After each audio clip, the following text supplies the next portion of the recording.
लड़किया से लड़कवा बेपनाह मोहब्बत करता और लड़की भी बेपनाह मोहब्बत कर दिया। एक दिन ऐसा होता, लड़की कह दिया कि ए जान, हम तोरा से बड़ी प्यार करे लाए में कोनो शक नहीं खे, तू हमरा से बहुत प्यार करे में कोनो शक नहीं खे, लेकिन हमने के लागता कि शादी ना हो पाई,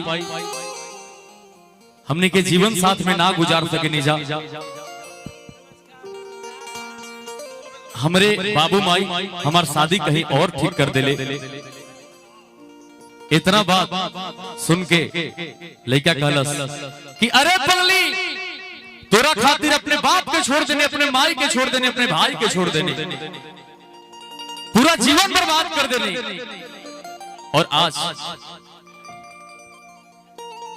आज तले इहे प्यार रखतो कि हमरा